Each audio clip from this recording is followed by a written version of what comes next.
여러분 주말 잘 보내셨습니까? 뉴스파이터 김용준입니다. 대한민국 국회는 어떤 곳인가요? 일 안 하고 펑펑 놀아도 연봉 1억 5천. 대한항공은 대체 어떤 곳인가요? 필리핀 가사 도우미들을 불법 고용해서 도망칠까 봐 여권을 뺏고 현대판 노예 사건 아닙니까? 둘 다 대한자를 빼십시오. 그냥 갑질 국회, 갑질 항공이 더 어울리지 않겠습니까? 5월 14일 월요일입니다. 뉴스파이터 본격적으로 시작해 보도록 하겠습니다. 도와주실 네 분을 먼저 소개해드리겠습니다. 김홍국 경기대학교 겸임교수, 정신과 전문의 최명기 원장, 그리고 손수호 변호사, 그리고 MBN의 홍순빈 아나운서 이렇게 네 분과 함께합니다. 어서 오십시오. 네. 여러분과 함께하는 뉴스파이터 첫 번째 얘기부터 풀어보겠습니다. 뉴스를 쭉 봐오셨던 시청자분들은 아마 이 사건을 아실 겁니다. 서울의 한 대학교에서요, 이 미술 시간에 이 남성 누드 모델의 사진이 불법으로 유출된 사건이 있었습니다. 그런데 이 사건의 수사를 놓고, 수사 방향을 놓고 지금 남녀 간의 문제로 지금 확산이 되고 있습니다. 대체 어찌된 일인지 홍순빈 아나운서, 당시 사건 개요부터 좀 설명을 해볼까요? 네, 미술대학교 수업 중에 누드 크로키라는 수업이 있습니다. 이 실제 누드 모델들이요, 잠깐 몸을 드러내면 순간적으로 그 짧은 시간에 학생들이 그 신체의 특징을 파악해서 스케치해내는 수업인데요. 홍익대학교에서도 이런 수업이 있었던 겁니다. 누드 모델 한 명이 아니라 여러 명이 있었던 거예요. 뭐 남성 모델도 있었고 여성 모델도 있었고요. 그런데 잠깐 쉬는 시간에 어떤 시비가 붙어서 그런지 이 여성 모델이 남성 모델이 포즈를 취하고 있는 모습을 영상으로 찍어서 남성 혐오 사이트에 그 영상과 사진을 올리게 됩니다. 그러고 나니까 그 밑에 이 남성의 어떤 신체를 조롱하고 모욕하는 그런 댓글들이 달리기 시작하는데, 인터뷰를 들어보니까 이 남성 모델이 잠을 못 자고 밤새 울어야 했을 정도라고 합니다. 이렇게 논란이 되자 학교 측에서는 그 유포자가 누군지 홍대 자체적으로 좀 찾아내려고 했지만 자체적으로는 찾을 수 없자 마포경찰서에 수사를 의뢰했고요. 결국 그 마포경찰서가 그 범인을 찾아냈는데, 알고 보니까 그 방 안에 같이 있었던 여성 누드 모델이 이 사진과 영상을 유포한 것으로 밝혀졌습니다. 이게요, 이 사실은 어제 오늘 터졌던 사건은 아닙니다. 그런데 이게 그냥 단순히 해당 당일날 있었던 사진이 불법으로 유출이 되고 유포가 되고 이게 범인이 잡히고 이런 문제로 끝날 줄 알았는데 지금 상황이 굉장히 급변해서 돌아가고 있는데, 일단 그러면 손수호 변호사 함께 여쭤볼까요? 네. 그러면 이게 당시 같이 있었던, 그러니까 아마 누드 모델이 남성도 있었고 해당 그 크로키 시간에 여성도 있었나 봐요. 근데 같이 있었던 여성 모델이 범인이라는 점에서 충격을 주고 있는데, 그러면 이 여성 해당 범죄를 저지르고 순순히 자백을 한 건가요? 어떻습니까? 그렇진 않고요. 네. 처음에는 발뺌을 시도했습니다. 네. 당시에 이게 그 대학교 내의 수업 과정이었잖아요. 네. 그리고 또 누드 크로키이기 때문에 네. 일반인들에게 공개되는 그런 과정은 아닙니다. 그런 절차는 그러겠네요. 아니었거든요. 네. 그래서 일단 현장에 있었던 20명부터 학생과 교수 그리고 모델부터 조사를 했습니다. 당시에는 일단 참고인 단계로 참고인으로 취급을 해서 조사를 한 건데요. 네. 그리고 또 현장에 있었던 그 관계자들의 휴대전화를 네. 일단 다 이미 제출받아서 좀 네. 자발적으로 이제 좀 도와달라라고 네. 해서 제출을 받아서 그 내용부터 이제 확인을 하기 시작했습니다. 네네. 그런데 당연히 현장에 있었던 이 문제의 20대 여성 모델도 그 대상에 포함이 됐었고요. 그리고 휴대전화를 제출했습니다. 그래요? 네, 네. 그런데 사실 이 20대 여성 모델이요, 휴대전화를 한 대만 갖고 있던 게 아니라 두 대를 가지고 있었습니다. 원래 두 대를 갖고 있었어요? 네, 그런데 한 대만 제출을 했고요. 네. 실제로 사진을 촬영했고 그 사진이 저장되었던 휴대전화는 한강에 버린 겁니다. 하하. 네, 그러면서 처음에는 네. 분실했다. 그러니 아. 2대 중에 한 대만 제출하겠다라고 했는데 네. 나중에 알고 보니까 실제로는 이제 성수대교 근처의 한강에 버렸던 것이고요. 하하. 또 본인의 어떤 잘못을 감추기 위한 시도를 하나 더 했습니다. 네. 바로 그 다음 날 휴대전화를 버린 다음 날 네. PC방에서요. 본인의 그 PC도 아니고 PC방에 일부러 가서 네. PC방에서 그 해당 문제의 그 웹사이트 네. 관리자에게 이메일을 보냅니다. 뭐라고요? 작년 7월 이후에 자신과 관련해서 이 클라우드에 저장된 내용을 모두 삭제해달라라고 하는 그런 이야기를 한 것인데요. 클라우드라는 거는 쉽게 말하면 자신의 어떤 자료 같은 것을 백업해서 올려놓는 그런 데를 말하는 거잖아요. 그렇습니다. 네. 그 홈페이지에서 그 웹사이트에서 아하. 활동한 내역들이 혹시라도 본인에게 불리하게 작용할 것을 두려워한 것으로 보이는데요. 네. 하지만 이렇게 이상한 그 수상한 행적을 보이니까 경찰이 그냥 넘어갈 수 없겠죠. 네. 9일과 10일에 이틀에 걸쳐서 연달아 불러서 소환해서 네. 조사를 했습니다. 아하. 그리고 추궁을 하자 이제 해당 여성이 모든 사실을 자백을 하고요. 아하. 그제서야 휴대전화 한 대를 한강에 버린 것까지 네. 확인이 됐습니다. 지난 12일 날 앞서도 말씀하신 것처럼 경찰이 지난 9일과 10일 이틀 연속 이 20대 여성 모델, 해당 모델의 뭔가 미심쩍은 행동이 있으니까 잇따라 불러서 조사를 했는데 결국은 이렇게 자백을 했답니다. 12일 날 결국 구속전 피의자 신문 영장 심사를 거쳐서 구속이 됐는데 당시 모습 좀 보시고 이어가 보도록 하겠습니다. 혐의 인정하십니까? 단순 시비해서 그러신 겁니까? 아니면 남용 목적이었습니까? 피해자에게 하실 말씀 한 말씀만 부탁드립니다.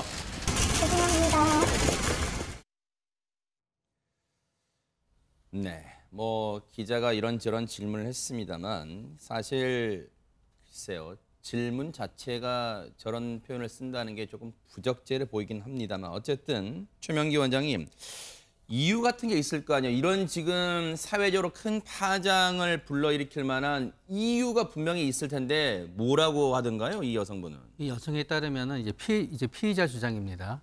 그 휴게 공간에 탁자가 있는데 그 탁자에 남성이 이제 누워 있었기 때문에 네. 본인이 이제 휴식을 갖다 취할 수가 없었고 더군다나 우리가 가정해 놓고 보면은 이 어떤 모델이었기 때문에요. 네. 학생들한테 보여줬을 때는 본인의 신체를 노출했다가 학생들한테 안 보여줬을 때는 다시 옷을 다 입었다가 아마 그렇게 되지는 않았었을 거예요. 아마 중간에 어떤 몸을 가릴 수 있는 편한 옷이 있었든지 그랬을 텐데 네. 그것도 여성이나 남성 양쪽 입장에서 상당히 본인이 노출된다고 여기게 되거든요. 네. 그렇기 때문에 상당히 어떤 그 점에서 조심스럽든지 네. 아니면 서로 약속을 정해갖고 남성이 쓰는 시간은 여성이 안 쓰고 여성이 쓰는 시간은 남성이 안 쓰고가 있었을 텐데 네. 뭔가 그 부분에 있어서 본인이 무시를 당했다고 느끼고 네. 아마 남성의 어떤 그런 부분을 갖다 본인의 입장에서는 자기가 여기를 못 쓰게 하는 행위라고 본인은 오해했을 수가 있어요. 네. 그러다가 보니까 감정적인 동기랑 실질적인 동기가 있게 되는 건데요. 네. 감정적인 동기는 본인이 무시당하는 걸로 되갚아야 되니까 네. 그거를 갖다 이제 복수하기 위해서 특정 사이트를 이용했을 수가 있고요. 실질적인 동기는 이 사람이 모델 일을 그만두게 돼서 피해자가 안 나오게 되면 자기는 쓸 수 있는 거잖아요. 네.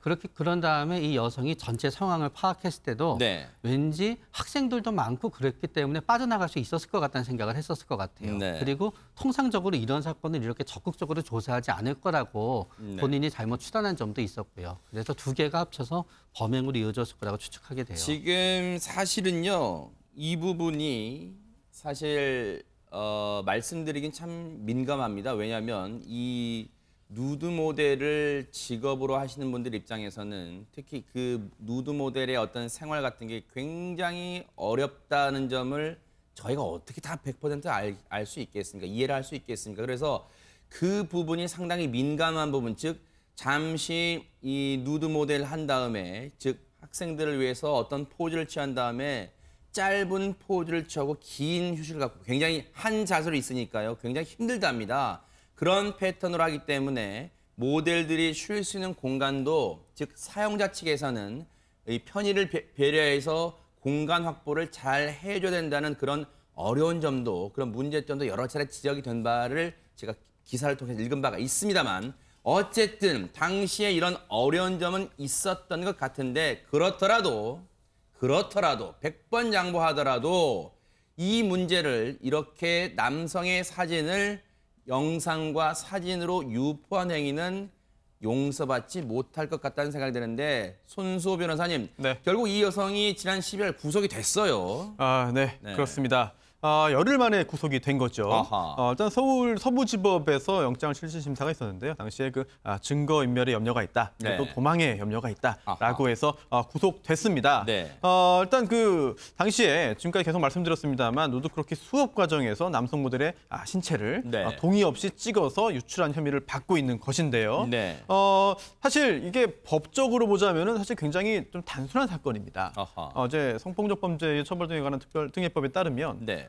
상대방의 동의 없이 네. 수치심을 쓸 수 있을 만한 신체 부위를 허락 없이 촬영을 하면은 이거는 범죄거든요. 네. 네, 그런데 지금 현재까지 드러난 사실관계에 따르면 본인도 자백을 했고 또 이러한 범죄 사실을 부인할 만한 사정이 보이지 않습니다. 네. 게다가 증거 인멸을 실제로 시도를 했고요. 네. 그리고 또 지금까지 여러 가지 정황을 볼 때 도망의 염려도 인정된다고 법원이 봤기 때문에 네. 구속영장 발부되는 것도 크게 이상하지는 않은데요. 아하. 하지만 이게 단순한 그런 법적인 부분에 법적인 판단으로 네. 끝나는 것이 아니라 네. 사회적인 논란, 네. 남성과 여성 간의 성대결 논란으로 번져나가고 있는 점은 또 법과는 또 다른 차원의 문제인 것 같습니다. 지금 말씀하셨습니다만 김 교수님, 이른바 이 사건이 홍대 누드 몰카 사건, 홍대 누드 몰카 사건으로 지금 여러 차례 언론에 보도가 됐습니다만, 그런데 지금 손수호 변호사님이 직전에 하신 말씀처럼 해당 여성이 구속된 이후에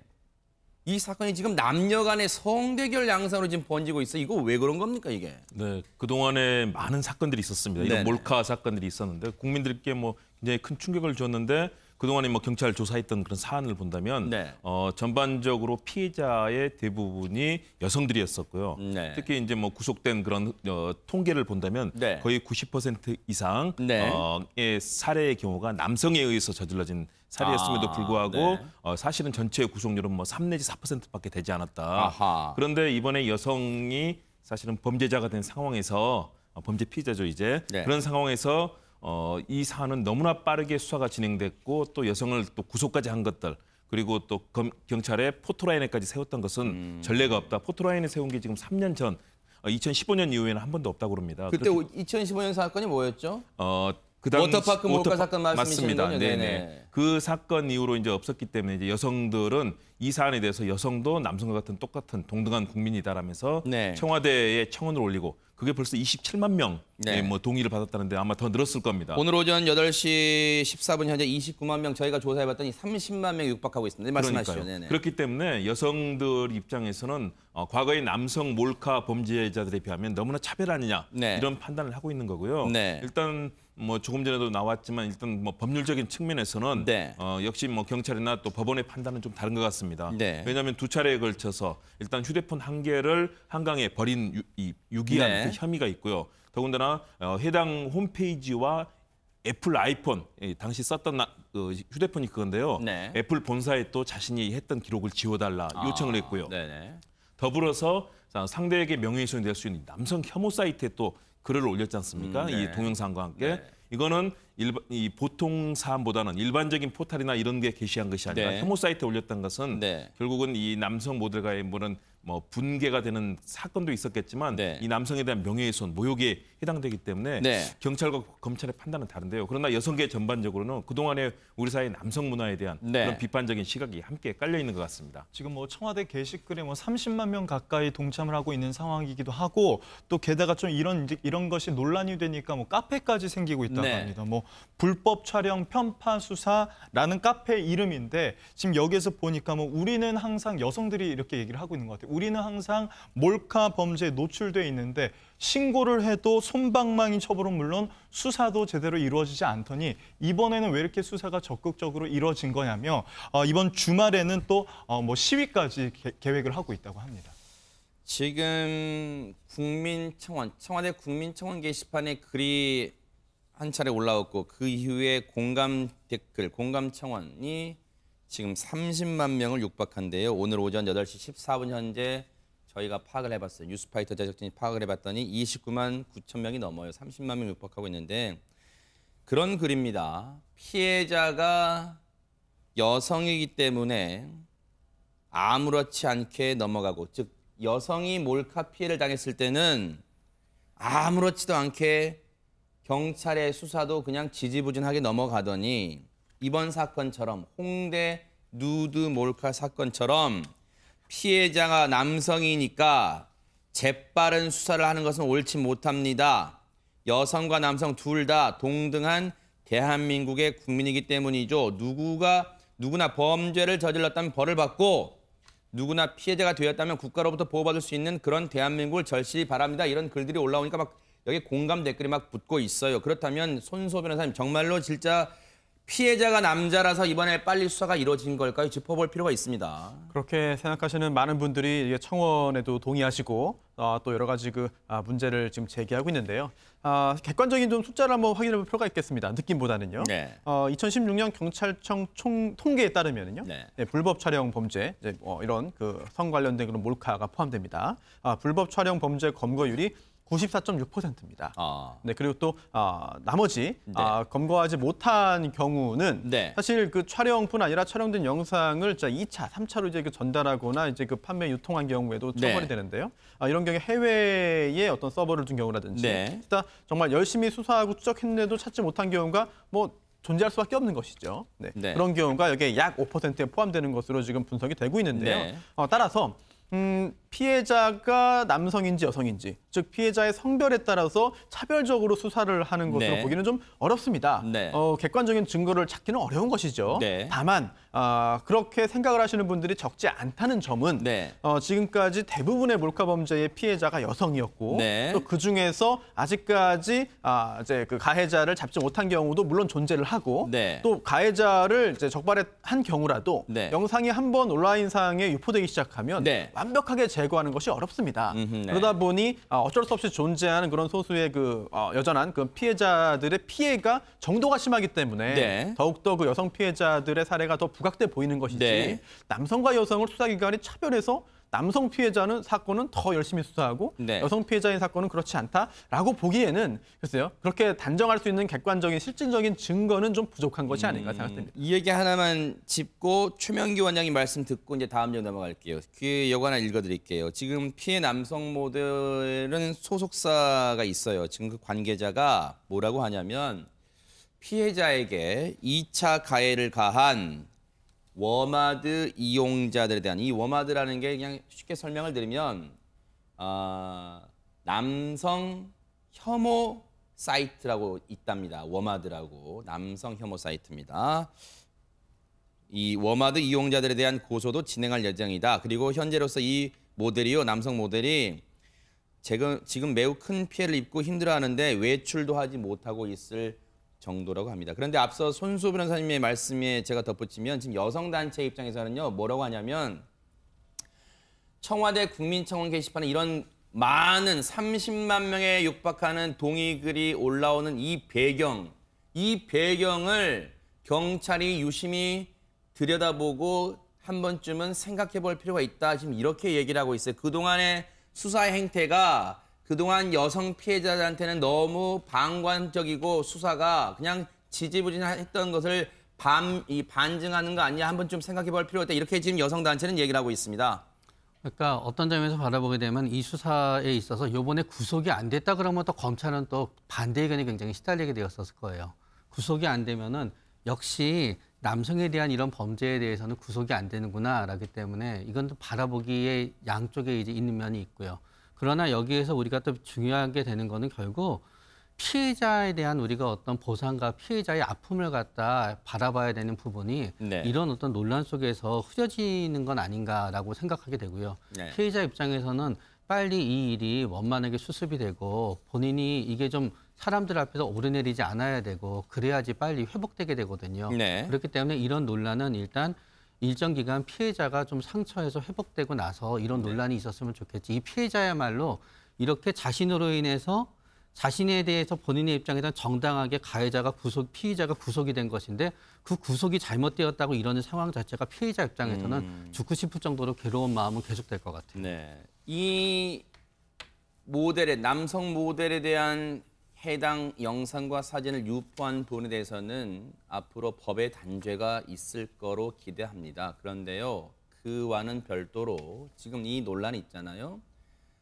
성대결 양상으로 번지는 이 모양새, 과연 이게 바람직한 건지 한 번쯤은 생각해 봐야 될 것 같아요. 우리가 지금 남과 북으로 갈려 있고 여와 야로 갈려 있고 보수와 진보로 갈려 있는데 여기서 우리가 남과 여로 또 갈려야 되겠습니까? 한 번쯤은 생각해 볼 문제라고 생각을 합니다. 자, 여러분과 함께한 뉴스파이터. 지금 여러분께서는 뉴스를 파헤치고 이슈를 터뜨리는 뉴스파이터와 함께하고 계십니다.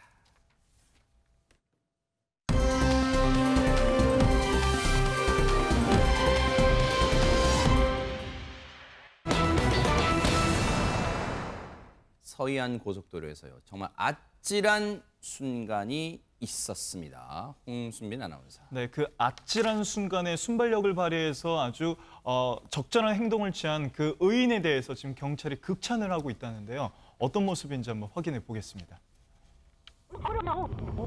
네, 고속도로 지금 한복판입니다. 지금 보시면 왼쪽에 차량 한 대가 멈춰서 있습니다. 빨간색 SUV 차량인데요. 중앙 분리대를 지금 한 200m 긁고 가다가 서서히 지금 주행을 하고 있는 모습을 지나가던 차들이 보고 있는 겁니다. 지금 다른 차량들은요. 비상등을 켜고 2차로로 지금 줄줄이 이동을 하고 있어요. 그런데 여기 보시니까 아까 그 빨간색 승용차 앞으로 검은색 승용차가 이제 가로막습니다. 빨간색 승용차가 속도를 줄이지 못하고 계속 앞으로 가고 있으니까 한 검은색 승용차가 그 앞을 막아서서 이제 추돌을 유도를 한 거예요. 그 추돌로 인해서 이 빨간색 승용차가 멈추고 있는 장면을 여러분들 지금 보고 계시는 겁니다.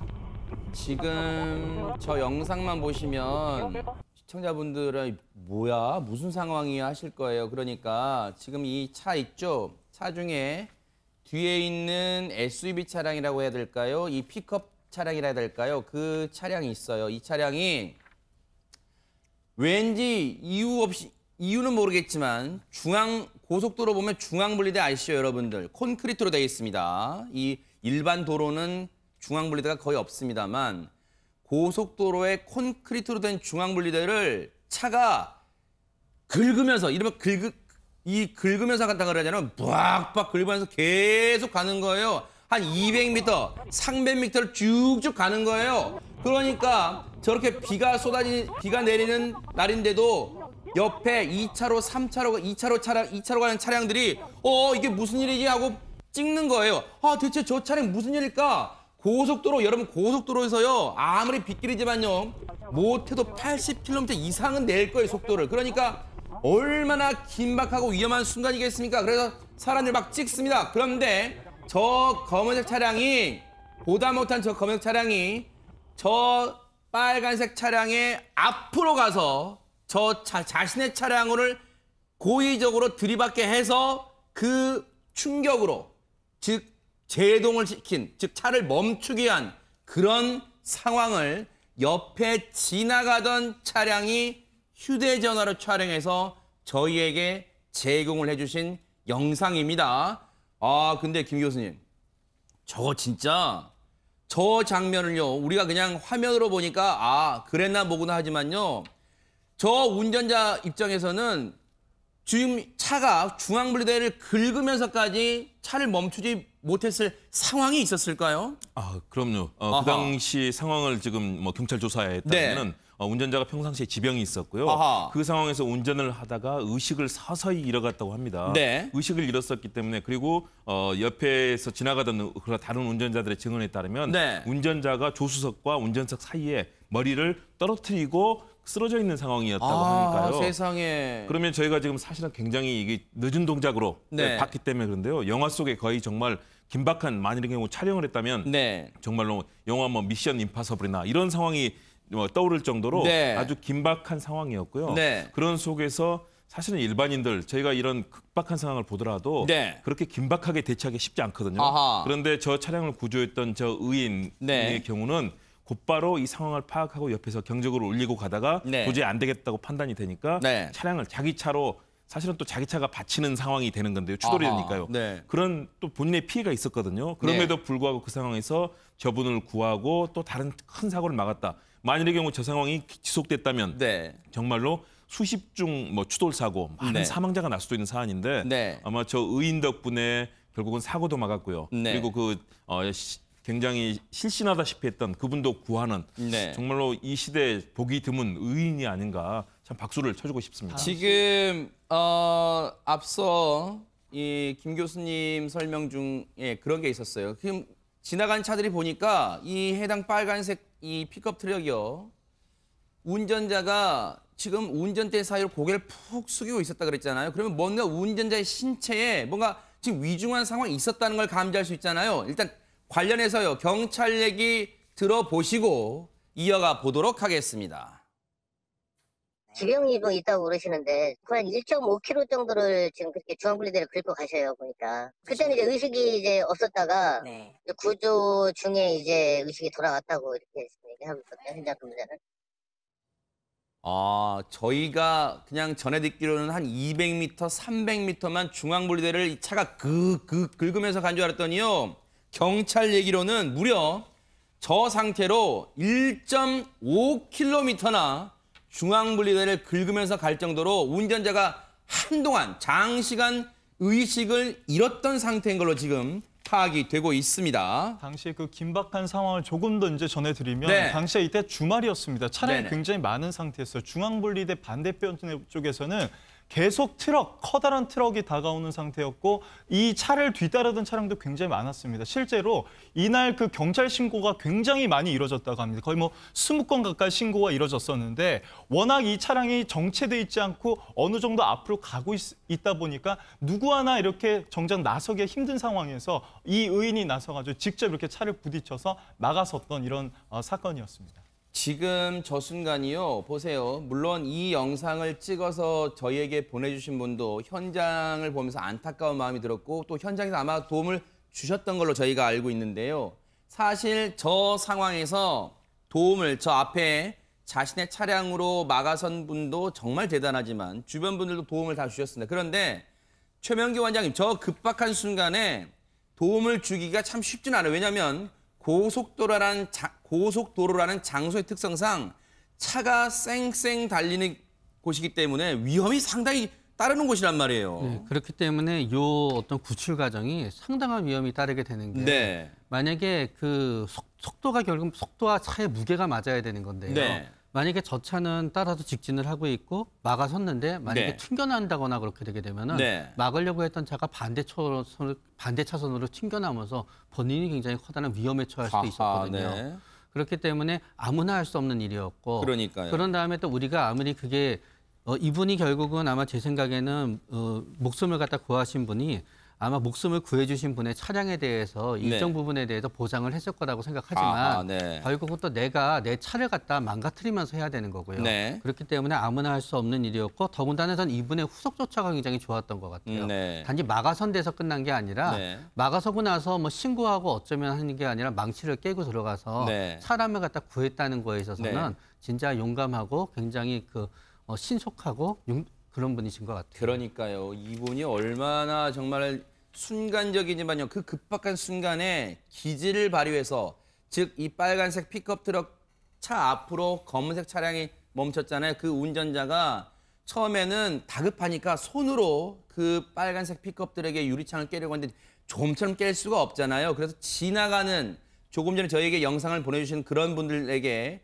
운전자에게 이 차량용 비상망치를 구해서요. 그 망치로 차량의 문을 깨부수고 의식을 잃고 있는 운전자를 구출해서 안전한 곳으로 피신을 시키고 119와 경찰에 신고했다니 이거 얼마나 대단하신 분입니까?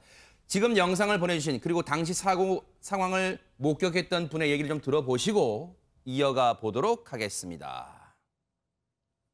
근데 갑자기 1차로에서 앞차들이 급정거를 하더라고요.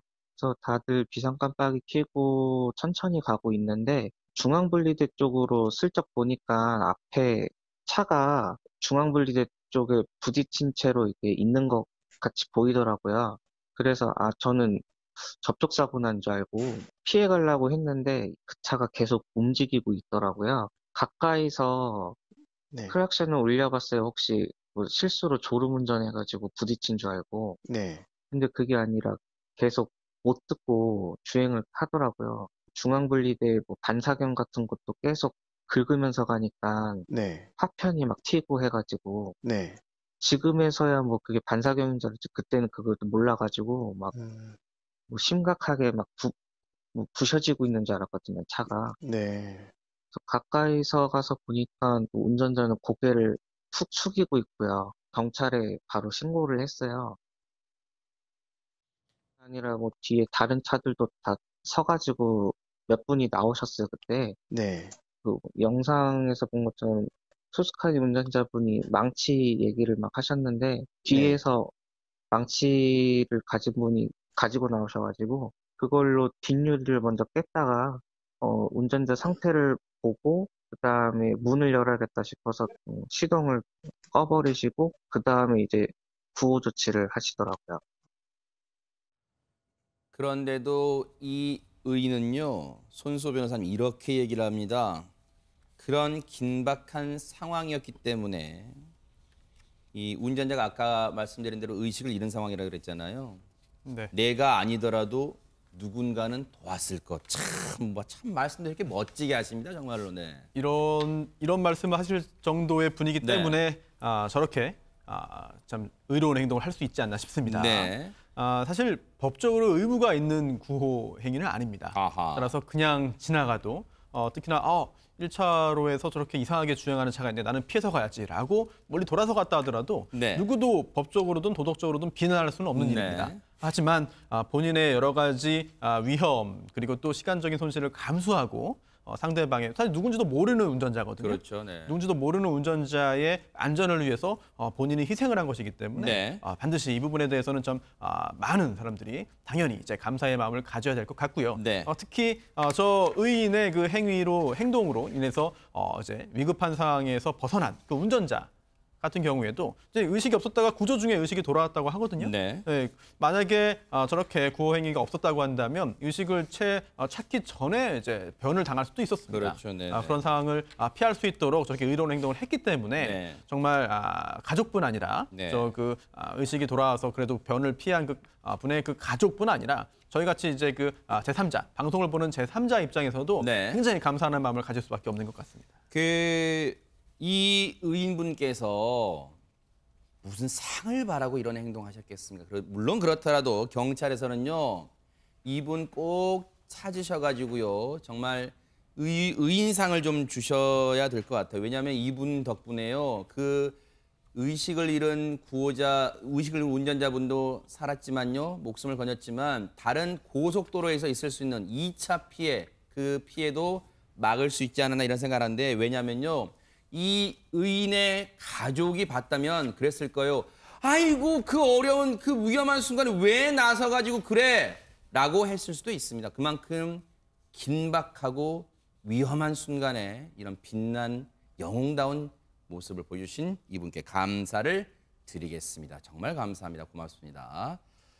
자, 여러분과 함께한 뉴스파이터 이제 다음 얘기로 넘어가 보겠습니다.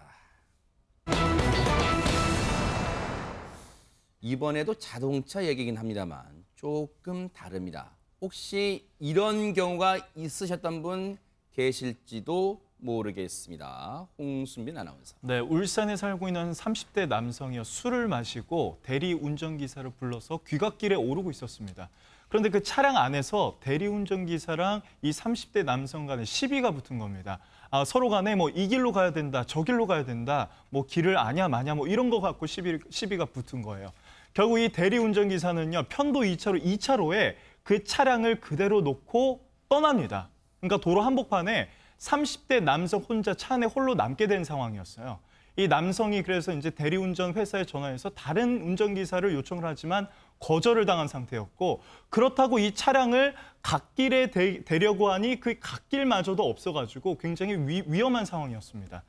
결국 이 30대 남성이 직접 운전대를 잡습니다. 그래서 300m를 자신이 직접 술에 취한 상태로 300m를 운전을 해서 인근에 있는 그 주유소까지 갑니다. 거기 가서 스스로 이제 경찰에 신고를 한 거예요. 여기서 제가 술을 마시고 있는데 여기를 좀 와주세요. 경찰이 현장에 도착해봐서 혈중 알코올 농도를 재보는데 이 남성이 이미 그 만취 상태였고 면허 취소 기준을 넘긴 상태였습니다. 그런데 이제 좀 애매한 부분이 좀 있었던 거죠. 분명히 술을 마시고 운전한 거는 맞는데 과연 이게 처벌 대상인지 아닌지 좀 애매한 상황이었던 겁니다. 이에 대해서 검찰과 대법원의 시간이 조금 달랐던 것 같습니다. 일단 그러면 재판까지 간 거예요? 재판까지 그렇습니다. 갔습니다. 네. 네, 음주운전으로 재판에 넘겨졌대요. 대리기사가 가버렸어요. 물론 이유가 있었다고 봅니다. 뭐 노선 문제, 그러니까 이 평소에 가는 길로 안 간다고 해서 뭐 시비가 붙었나 봐요. 그렇더라도 이거는 이렇게 하면 안 됩니다. 대리운전 기사분 이렇게 하면 안 돼요. 차를 중간에 버리면 어떻게 하라는 얘기입니까? 어쨌든요, 이 얘기는 잠시 더 해보고 당시 혈중 알코올 농도가 0.14%. 만취입니다, 만취. 0.1이 넘으면 면허 취소 기준이니까 만취인데 일단 음주운전으로 재판에 넘겨졌는데 일단 이 법원은요, 이 남성에 대해서 음주운전 재판 관련 무죄를 선고했는데 일단 무죄가 손 변호사님 네. 무엇에 대한 무죄예요? 그러니까 음주로 운전을 한 것에 대한 무죄입니까? 어떤 것에 대한 무죄를 했다는 거예요, 지금? 네, 검사는 술 취한 상태로 운전했기 때문에 네. 이거는 음주운전이다, 아하. 도로교통법 위반이다 네. 라고 보아서 기소했고 또 네. 형사재판이 열렸습니다. 네. 그런데 법원은 음주운전죄로 처벌할 수 없다, 허허. 무죄라고 이제 본 거죠. 근데 시청자분들이 볼 때는 0.14% 술 먹었는데 운전대 잡았는데 300m 이동했는데 음주운전 아닌가라고 궁금해하실 것 같아요. 음주운전 맞습니다. 아하. 네, 음주운전 맞는데 네. 무죄 판결이 선고된 겁니다. 아하, 네, 이거 그 어떻게 부분이 이제 해석할까요? 알쏭달쏭하죠. 네. 일단 그 형사적으로 처벌을 하기 위해서는요, 어떤 행위를 처벌하는 그런 그 법 규정이 있어야 돼요. 아하. 그리고 또 거기서 금지하는 행위를 해야 됩니다. 네. 그런데 설령 그런 행위를 했다 하더라도 네. 무죄 판결이 선고되는 예외적인 경우가 있습니다. 아, 그래요? 그 예외 중에 아주 대표적인 거, 가장 많이 아시는 게 바로 정당방위죠. 아. 네, 서로 이제 어떤 경우에 폭행을 상대방을 폭행했다 하더라도 네. 그게 방어하는 과정에서 어쩔 수 없이 한 것이다라고 한다면 아하. 상대방의 몸에 손이 닿으면 폭행은 폭행이거든요. 아하. 하지만 그렇다 하더라도 정당방위니까 처벌받지 않는 무죄 네. 판결이 선고되는 것처럼 아하. 이번 사건 같은 경우에는 네. 술 취한 상태로 300m 운전한 게 네. 맞다. 술 취해서 운전한 건 맞지만 네. 하지만 긴급 피난이기 때문에 무죄 판결을 선고했습니다. 긴급 피난이다. 그러니까 저렇게 운전대를 잡을 수밖에 없는 상황이 있었다. 지금 이렇게 본 거예요, 법원은? 그렇습니다. 예외적인 경우인데요. 네. 이제 정당방위처럼 이제 예외적인 경우에 처벌하지 않는다라고 보시면 이해가 쉬울 텐데요. 네. 그렇다면 정당방위는 많이 아시니까 아하. 이 긴급 피난이 무엇인지도 좀 간단하게 설명을 드리겠습니다. 네네. 최대한 쉽게 설명을 드리겠는데요.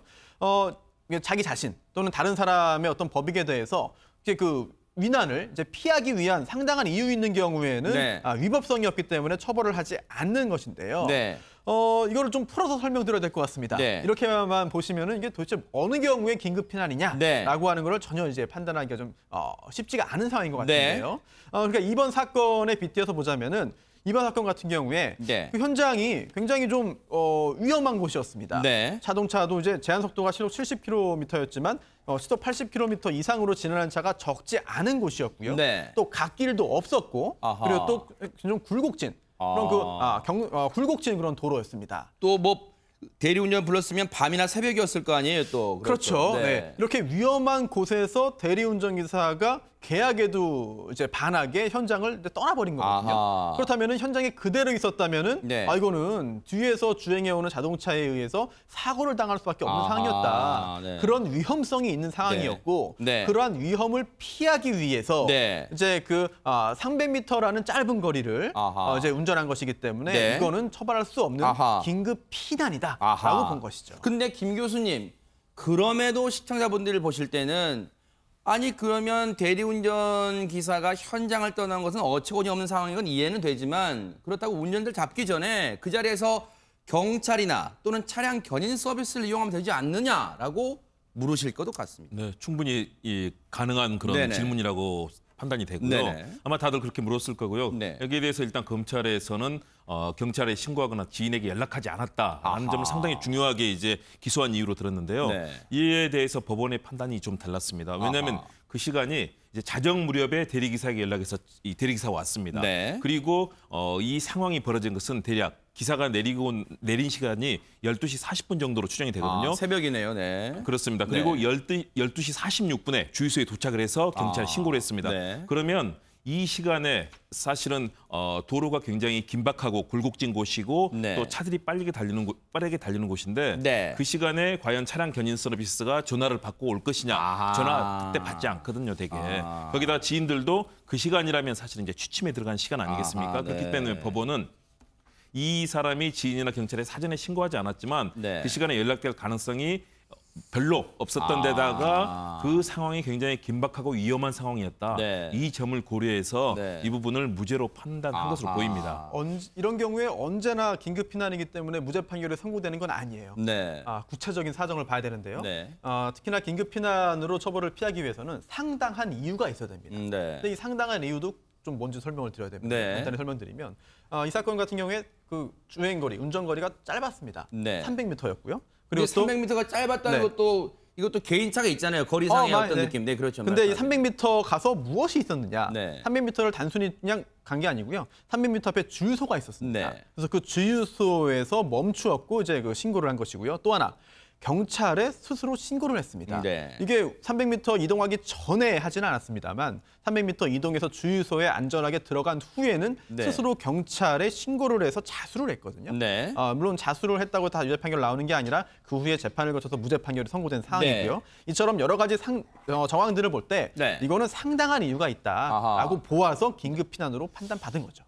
일단은 뭐 법원은 그렇게 봤어요. 저게 긴급하게 사고가 나죠. 편도 2차로, 그러니까 왕복 2차로입니다. 그러니까 한쪽에 2차로밖에 없고 갓길도 없었어요. 그래서 지금 저런 상황이었어요. 그래서 위급한 순간 사고가 날 뻔도 했다. 그래서 긴급 피난 상황으로 봤던 것 같은데 그럼 그 전 상황 가볼게요. 최명규 원장님.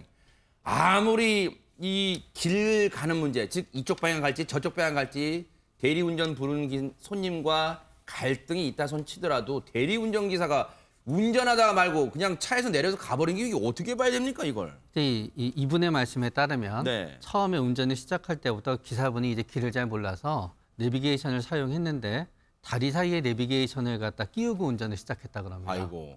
그러면서 사실은 어떤 의미에서 길을 잘 모르냐, 뭐 운전을 몇 년 했느냐 말도 있겠지만 이분의 입장에선 자기가 음주운전을 해서 길을 갖다 가면은 사고가 날까봐 대리기사를 불렀는데 아무리 다리 사이에 내비게이션을 끼게 되면요 시야가 밑을 봤다가 위를 봤다가 밑을 봤다가 하게 되는데 이거. 네. 네, 그리고 통상적으로 저 차에 내비게이션이 있을 확률이 거의 90% 넘거든요. 아하. 그래서 저 차에 내비게이션을 쓰면 되는데 네. 굳이 다리 사이에 내비게이션을 갖다 끼우다가 보니까 거기서 이제 갈등이 있게 된 거고요. 아하. 바꿔 말씀드리면은 또 대리기사님은 대리기사님대로 사정이 있었겠지만 네. 이렇게 다리 사이에 내비게이션을 갖다 끼우고 굉장히 부주의한 운전을 하시는 분 같은 경우에는 대부분 충동적인 가능성이 높거든요. 네. 그러니까 이분도 충동적으로 나간 거고 아하. 그리고 이 시간대는 대리기사분들의 입장에서 피크인 시간이기 때문에 네. 여기를 빨리 포기하고 다른 곳에 가더라도 네. 거기에서 충분히 일이 있다고 본인은 생각했을 거예요. 네. 네, 그런 다음에 그러나 이분의 입장에서는 이제 이런 억울한 사정이 있는 건데 저는 여기에서 사실은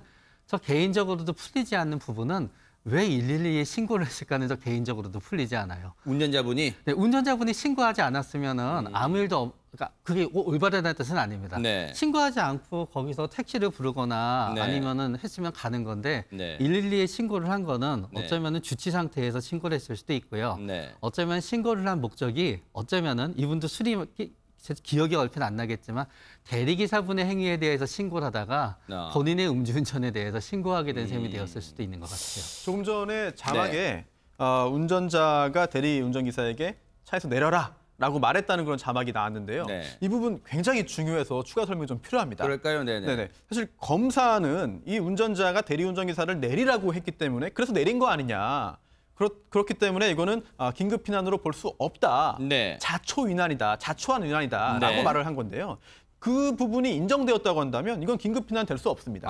따라서 음주운전으로 처벌을 받았을 겁니다. 네. 그런데 검사는 그렇게 주장을 했지만 재판에서는 그게 인정되지 않은 것으로 아하, 보여요. 네. 그래서 조금 전에 자막에는 이제 그 운전자가 대리운전기사에게 내리라라고 시킨 것으로 이제 발언한 것으로 자막이 나왔습니다만 네. 그 부분이 법원에서는 인정되지 않은 것으로 네. 보이고요.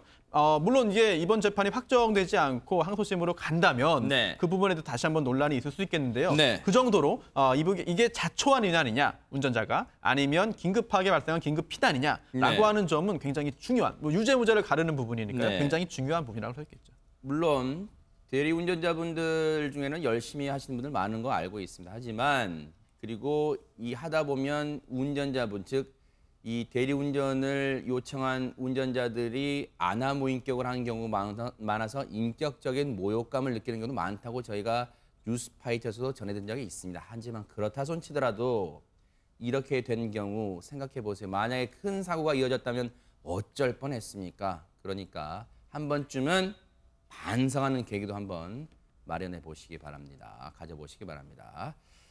자, 여러분과 함께한 뉴스파이터 이제 다음 얘기로 넘어가 보겠습니다. 이 얘기는요, 정말 하다 보면 그리고 듣고 계시는 시청자분들도 분통 터지실 일이 많을 것 같은데 이번엔 갑질을 넘어서요, 불법 얘기가 나오고 있습니다. 손수호 변호사님께 여쭤봐야 되겠어요. 이번에 한진그룹 총수일가 또 어떤 얘기가 나오고 있습니까? 네, 한진그룹 관련해서 참 굉장히 여러 가지 이야기들이 나오고 있는데요. 네. 그리고 또 이 집 자택에 대해서도 이제 압수수색이 여러 차례 있었습니다. 네. 그런데 보통 이제 재벌과 관련해서는 또 미술품 이야기가 많이 나오죠. 그렇죠. 이 네. 미술품을 이제 구입해서 그 다음에 매매하거나 뭐 전달하거나 증여하면서 세금을 좀 탈루하는 거 아니냐라고 하는 그런 의혹들을 여러 차례 받았는데요. 네. 그래서 이번에 그 조양호 회장의 그 자택을 압수수색할 당시에도 네. 고가의 미술 작품이 있지 않을까라고 그러니까요. 생각을 했습니다. 그런데 네. 이게 전혀 나오지 않았고요. 뭐 단순히 네. 그 집에 고가 미술품 없는 것 자체가 뭐가 신기하냐, 네. 이상한 일 아니다라고 생각할 수 있습니다. 네. 하지만 압수수색을 한 그 집에는요, 미술 전시장이 있었습니다. 집에 전시장이 있다고요? 이게 말이 됩니까? 당시에 건축 허가를 받을 당시에 이제 미술품 전시장으로 허가를 받았고요. 허가를 받았어요? 네, 그렇기 때문에 실제로 그렇다면 미술품이 있는 게 정상 아니겠느냐. 네. 근데 또 거기에 만약에 전시되어 있다 또는 네. 보관되어 있다라고 한다면 굉장히 고가의 미술품일 것으로 짐작하는 것이 상식적인데 네. 미술품 집안에 있는 미술품 전시장에 고가의 미술품이 전혀 없었기 때문에 이건 혹시 그렇다면 원래는 존재했던 미술품을 혹시 압수수색에 대비해서 미리 빼돌린 것 아니냐라고 하는 의혹이 이어지고 있습니다. 물론 의혹과 추정입니다만 일단은 압수수색을 해봤더니 고가의 미술품 한 장도 걸려있지 않더라라는 게 지금 관세청의 얘기입니다. 그런데 김 교수님, 와, 저는 이 얘기 듣고요, 입이 떡 벌어졌습니다. 아무리 그룹 회장 집이라지만 집이 총 5개 층으로 돼 있어요? 네. 대박입니다, 대박. 네.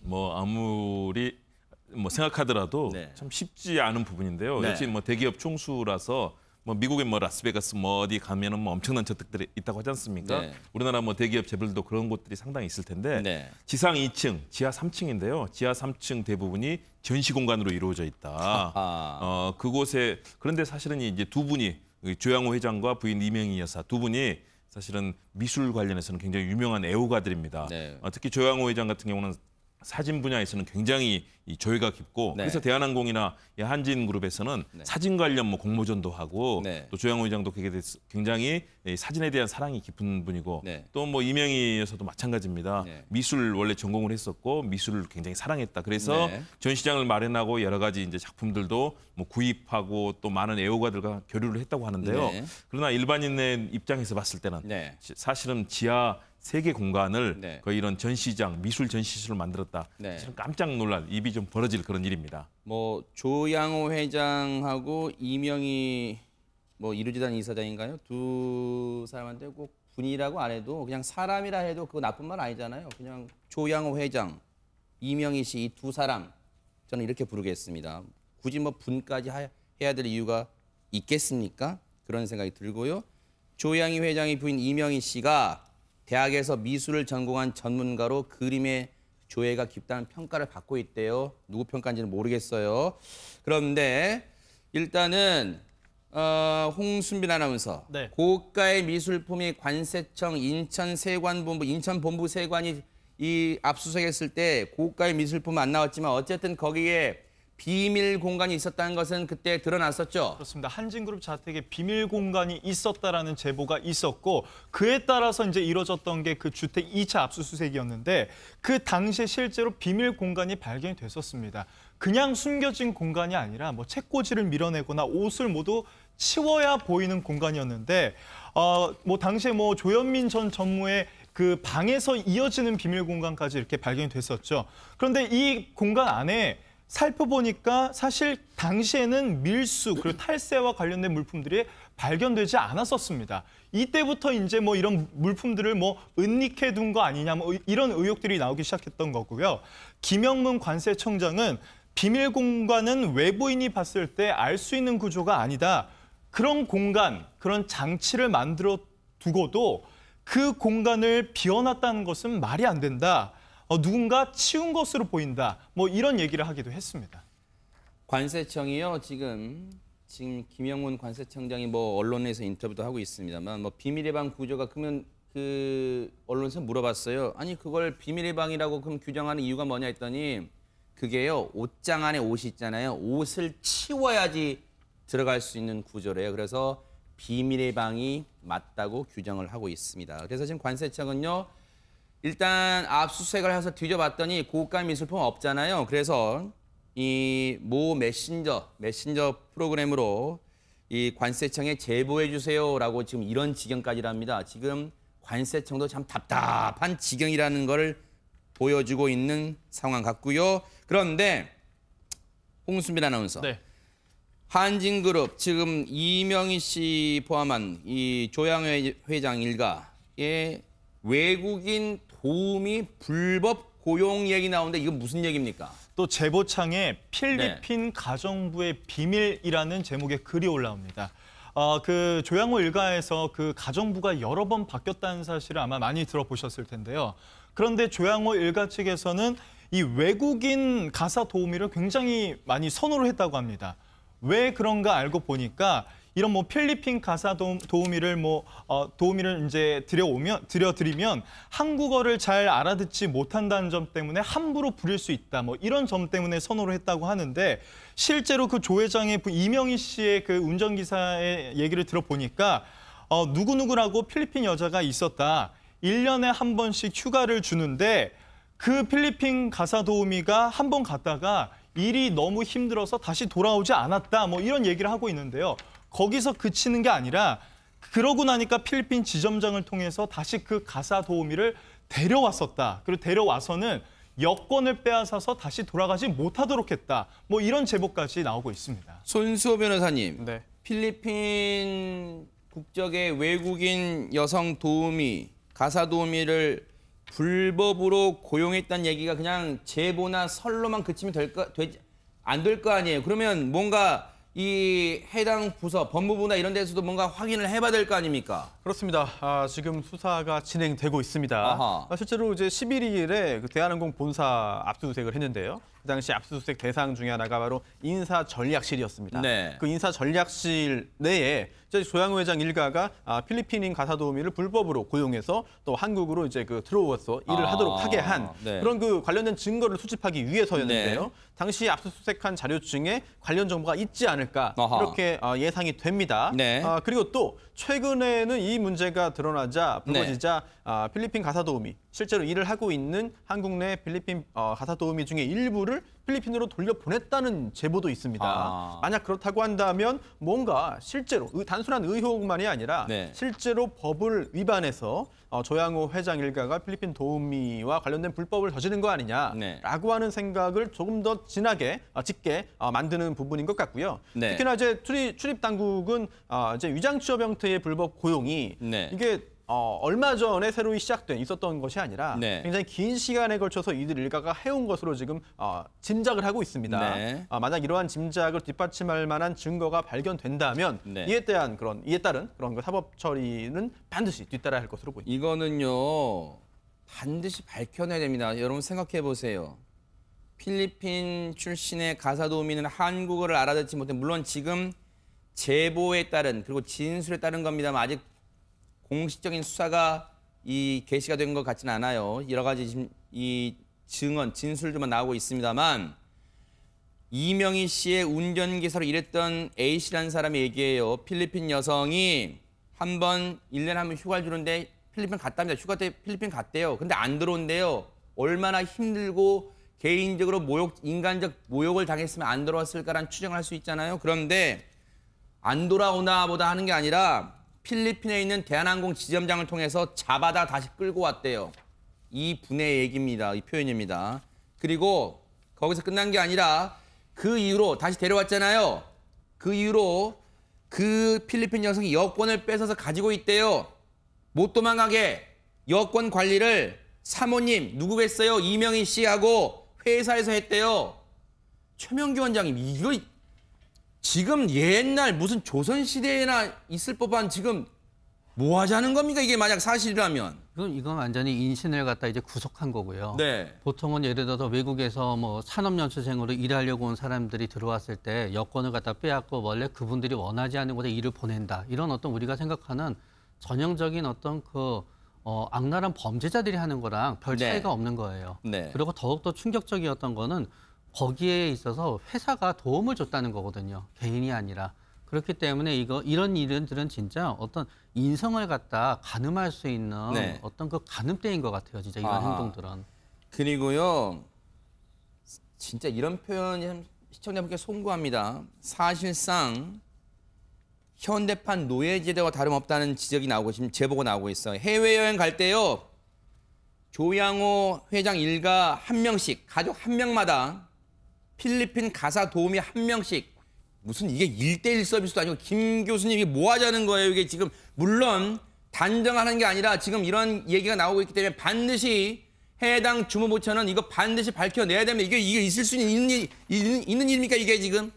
그러게 말입니다. 그렇게 미술과 예술을 사랑한다는 분이 네. 행동은 예술과 인간성, 네. 최소한의 가치를 다 이렇게 짓밟는 행동인데요. 네. 불법적인 것 아니겠습니까? 연수생으로 들어온 분들을 가사 도우미로 활용하는 것도 안 되는 거고요. 또 개인별로 이제 연수생으로 들어왔다면 사실은 외국을 나갈 때 절차가 굉장히 복잡합니다. 자칫하면 이 부분이 사실은 큰 문제가 될 수 있는 법적인 측면이기 네. 때문에 굉장히 신중할 텐데 이 조양호 회장 일가는 거의 뭐 치해법거지대에 사는 분들처럼 네. 굉장히 군림하는 거의 황제식 생활을 하지 않았나. 네. 있을 수 없는 일이거든요. 여권을 뺀다거나 이건 거의 뭐 범죄 집단에서 하는 행태인데요. 이것을 대한항공의 정규 직원들을 통해서 관리하고 네. 이분들이 해외에 나갈 때 이 부분도 다 대한항공의 비용으로 처리가 됐고 네. 또 할인까지 네. 받았다. 뭐 이런 부분들이 지금 증언이 나오고 있는데요. 이 부분 법적인 측면뿐만 아니라 최소한도 도덕적으로 있어서는 안 될 그런 일들이 대한항공 일가에서 벌어지지 않았나 참 답답한 일입니다. 혹시나 했지만 역시나 대한항공 측은 확인되지 않은 사실이래요. 네, 그렇게 얘기를 하고 있답니다. 답답하네요. 자, 여러분과 함께한 뉴스파이터 이제 마지막 얘기로 넘어가 보겠습니다. 이 모든 게 황당하시죠? 내친 김에 황당 영상 보시면서 그 기분 한번 이어가 보시기 바랍니다. 첫 번째 영상부터 만나보겠습니다. 네, 지금 도로에 빨간불이 켜지고 차들이 멈춰 있죠. 그런데 왼쪽에 지금 흰색 승용차가 다가온 것을 한번 보시기 바랍니다. 중앙 분리대 쪽 틈을 이렇게 삐집고 들어오는 장면이 지금 포착이 된 겁니다. 그런데 이 차가 뭐 태연하게 다시 자리를 잡고 이 현장에서 신호 파란불이 켜지자 이렇게 가는 모습이 있는데 주목해야 될 부분은 아니 어떻게 저 멀리서 이렇게 작은 공간 이 틈을 찾아냈을까 싶은데 단서가 있습니다. 차량에 붙어있는 노란 딱지들. 평소에 이런 불법적인 행동을 좀 자주 했구나 뭐 이런 점을 좀 추측해 볼 수 있는 부분이었습니다. 저 보세요. 지금 일반 도로에 보통 이 중앙 분리대에 있는 저걸 표현을 뭐라고 하나요? 손 변호사님, 저 이 플라스틱 이 봉 같은 게 있잖아요. 저기 일반 도로에는. 근데 하나가 이가 빠져 있었나 봐요. 그러니까 하나가 틈새가 벌어졌나 봐요. 거기로 교묘하게 들어왔는데 차량 보니까 경고 스티커 또 어디에서 또 불법 주차를 했는지 몰라도 경고 스티커까지 앞유리에 붙어있던 고스란히 붙어있던 차량이 여전히 정신 못 차리고 있어요 지금 손 변호사님. 저런 경우에 이제 대포 차량일 가능성이 매우 높습니다. 아하. 그래서 저 번호판을 이제 포착을 해서 여러 가지 그 과태료 등을 부과해도 사실은 그 실제로 부과하지 않고 계속해서 차는 경우가 많은데요. 그 정도의 불법을 계속해서 저지른 차량 아니고서는 저런 행동을 하기는 쉽지 않죠. 그러니까요. 저렇게 살면 안 돼요. 뒤에 차들은 뭐 한가에서 신호 다 지키고 저렇게 서 있는 줄 알아요? 저렇게 하면 절대 안 된다는 걸 보여드렸습니다. 마무리하겠습니다. 앞서 한진 일가가 불법 고용한 필리핀 가사 도우미 얘기했었잖아요. 여권까지 빼앗기며 하루에 16시간씩 일하며 그들이 받은 월급이 얼마인지 아십니까? 45만 원이랍니다. 있는 놈들이 더해! 라고 하는 소리가 여기저기서 들리는 것 같습니다. 뉴스파이터 여기서 마칩니다. 함께해 주신 여러분 고맙습니다.